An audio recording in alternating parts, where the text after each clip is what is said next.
I know later on this week I'm gonna be bored, stay in my house, and just go to text one of them like, "Hey, what are you guys doing?" Well, we found a piece of Nick's hat, which kept leaving it at Steve's. I guess he finally took it back, and he's wearing it on the way home. So we found pieces of that. Just found different parts of the motors, I guess. I found a Stone's charger. Yeah, we found a family bracelet, which For football. when you're out in the field, you gotta care about one another, protect each other. So we got these bracelets made. They all said family. Everybody wore it. So when you go around and you see it on somebody's wrist, you just know like that's your brother. When we found it here, um, it means a lot. You keep that on, and everybody wears it. Like Stone, on his wrist, he'd wear it all the time, so he'd always have this little tan line, just like a bracelet mark around his wrist. Stone, he was the easiest going person. I don't think I ever heard him say no, and you asked him to do something, he always just went. He's like, all right, let's give it a try. Why not? It's cool for us. And yesterday, when the crash happened, right before that, when we were with him, he was talking to all of us in the pool at Steve's house, saying how excited he was for the football season, how much work he's putting in, how he wanted me to play football again because I used to play football and I quit. And he was really egging me on to play. And he was just saying we're going to do big things this year in the football team. He's going to put in work. Don't let anyone outlift him. Don't let anyone beat him, and come out on top. Basic thing, and to go D1 for football. That's all he wanted to do. You could try and be mad at him, or you could be trying to have a bad day, and if you were even in the same vicinity as Stone, you were smiling and you were laughing and you were joking because he had that contagious personality, you know? After school for high school season, we'd have like an hour before practices. We'd go to Rutter's. He'd spend $15 on freaking food. 2 mac and cheese bites, mozzarella cheese stick, either stromboli or wings, and a quart of milk every time. Would never miss out. Never.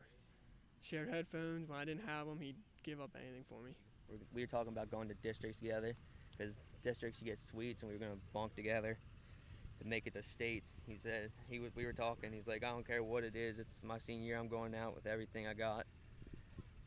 I remember I was hanging out with them, and I decided I wanted to go to bed, and I gave, for some reason, which I never do this, I gave Cody a hug, I gave Briar a hug, and I gave Stone a hug, and he said, I love you. And that was pretty much that's pretty much what I'll always keep with me. When you play linebacker, you have a bond with the other guys that you're playing beside, and not to say that everybody that's on the field doesn't have that bond, but I always felt that I had a special bond with the guys that I played linebacker with. I still communicate with all of them today, the guys that I was a linebacker with in high school and the guys that I was a linebacker with in college, and I think I feel as a coach, and I hope that kind of bond transfers over to my players, and I hope they feel that, and I think they do. The first game he got a lot of playing time was West York, and it's a play that sticks out in my mind is that they ran a screen towards our bench. As I'm looking over, it's probably around the 35, 40-yard line coming in, and he didn't read it well, but he was able to make up for it with his athletic ability, his speed, and a lot of people can't do that. A lot of people aren't going to be able to put themselves in a bad situation at the beginning of a play and make up for it because of their God-given talent, and he was somebody that could do that. One thing that sticks out in my mind about Nick is and sometimes you hear this, you hear coaches say this, you hear people say this about the sport of football, but they you need to play angry, and he did that. There's a lot of kids that can't do that. When you walk, you cross that line or you put that helmet on, whatever you want to call it, you flip the switch. He was able to do that, and that's something that I'll always remember about Nick. And he did it in practice. He went all out in practice, which is why he started every game for us last year. So that's something that I'll always remember about Nick, football-wise. My first memory was back in spring ball.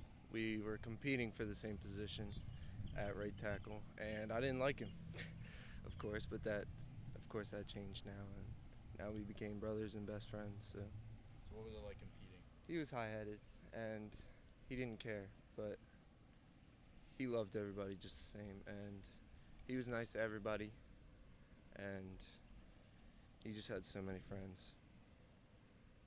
I met him, and we all just started hanging out. Me, Stone, Nick, Cody, Dylan, all hung out all the time, every day after school. Hung out.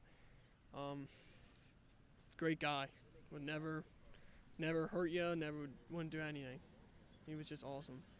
Nicest guy in the world. To parents, to everybody.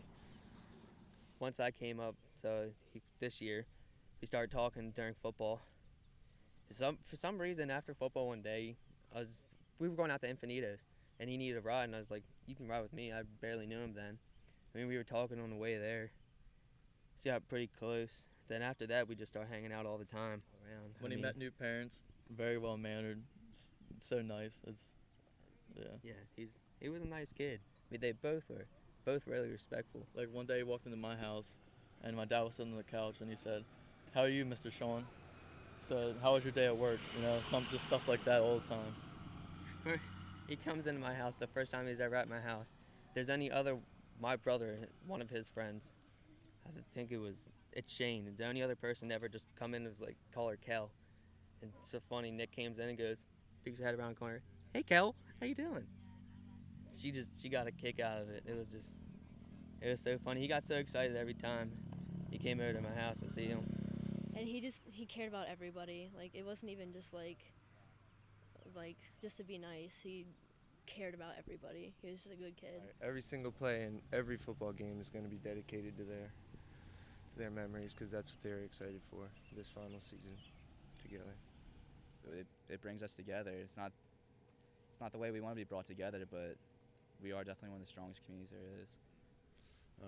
To have everything on the football field and in the classroom was yes sir and yes coach, and that's what you want out of a football player and a student. I still don't believe that's happened.